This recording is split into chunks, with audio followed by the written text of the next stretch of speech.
Hey friends, welcome back to Uncommon Roots Homestead. I am Ashley, and today I want to talk about dehydrating your sourdough starter. So let's do it.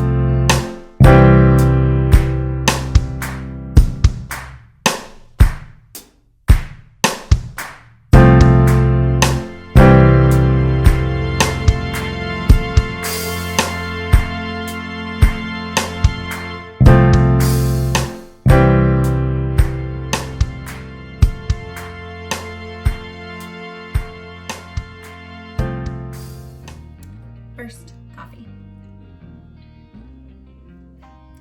It's been a long day already, but anyways.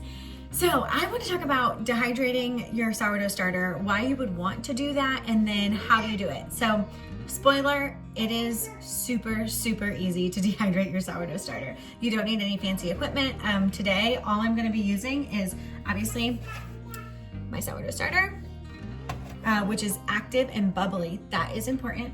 I have a sheet pan, and then I'm using my Silpat silicone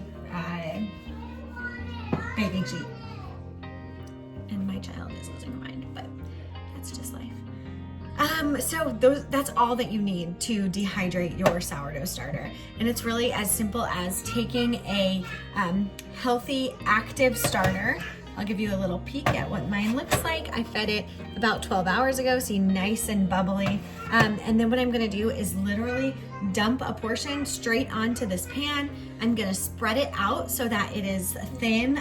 Usually I'm looking about like 1/8 of an inch thick. And then I'm just going to lightly cover this with a tea towel so nothing gets into it and leave it for 3 days. That's seriously as simple as it can be. So, because that probably took me, a minute to explain, I want to talk a little bit about why you would want to dehydrate your sourdough starter. So if you are brand new to sourdough, you might be thinking, why would I want to go through the effort of dehydrating my sourdough starter? Well, there are a lot of reasons. The biggest reason I started dehydrating my sourdough starter is that if anything happens to my active starter, or if I have an active starter that I put into the fridge to have it go dormant and something happens to it, I'm not lost. Like I'm not without a starter. I will always have my dehydrated starter that is shelf stable at room temperature for literally years. It's the best way to store your sourdough starter long term. You don't need anything fancy, right? Like if your fridge goes out, you don't have to worry about like, did it get too warm? Did the bacteria change? Like,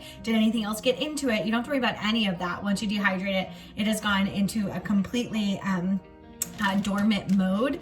And so it can just sustain like this until you rehydrate it.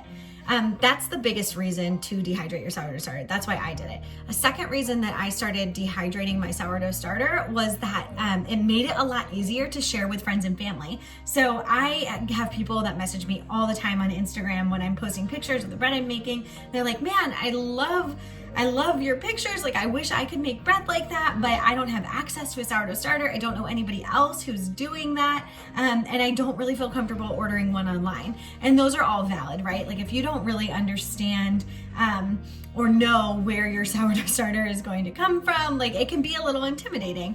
And so I totally understand that. And I think that that is valid sometimes. And so I started dehydrating my sourdough starter so that when somebody reaches out to me, I can actually send that to them. It also is a really great option if you're looking to sell your sourdough starter. So if you have a really active sourdough starter and it's really great, and you have a lot of people who are asking you for it and you're like, man, I could sell this. The best way to transfer sourdough starter is in the dried form. It's really difficult to transfer a live sourdough starter. In fact, I don't know why it took me so long to dehydrate my starter. My starter is about 2.5 years old. I just started dehydrating it probably 3 to 4 months ago. I have shared so much sourdough starter with people non-dried. In fact, I shipped active liquid sourdough starter to Indiana.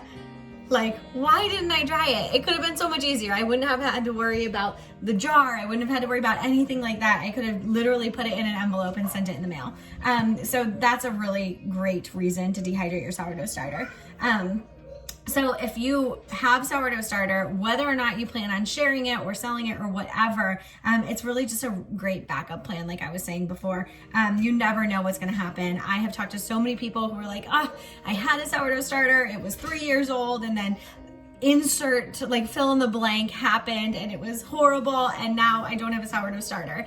And every time I hear that story, I'm like, if only you had a backup. I mean, I am guilty of keeping too many backups. I usually have like my active starter on the counter, and then I have a discard jar in the fridge that really could just be reactivated if I wanted. Then I also have at least 2 bags of dehydrated starter. So anyways, those are the reasons that you might want to dehydrate your sourdough starter. And I already told you how I'm going to do it. So now let's do it.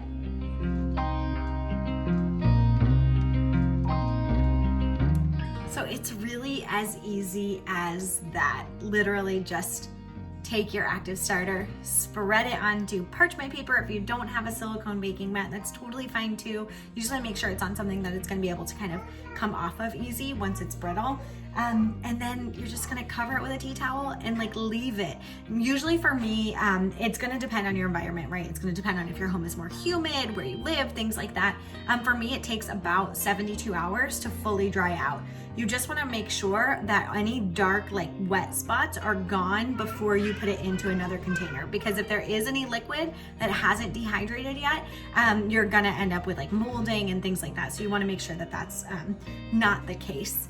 And then you're ready to go. So it'll store at room temperature forever. I mean, I was just reading an article, I'll link it below because I thought it was really cool.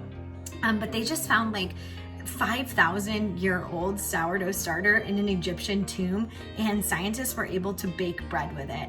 And spoiler, it was just dehydrated sourdough starter. It was inside some pottery, some like leftover that had been there for thousands of years, and they were able to bake a loaf of bread. So the yeast is not going anywhere, I guess is what I should say.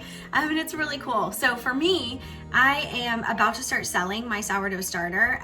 So if you're interested, make sure you circle back because that will be added to our website and or Etsy soon. We're not sure exactly what route we want to take, but we are going to be selling my sourdough starter. And so make sure you check back if you're interested in having a little piece of Uncommon Roots Homestead in your home. Thanks for watching us today. I appreciate it. And if you're not already, make sure to check us out on Instagram at Uncommon Roots Homestead. Have a great day.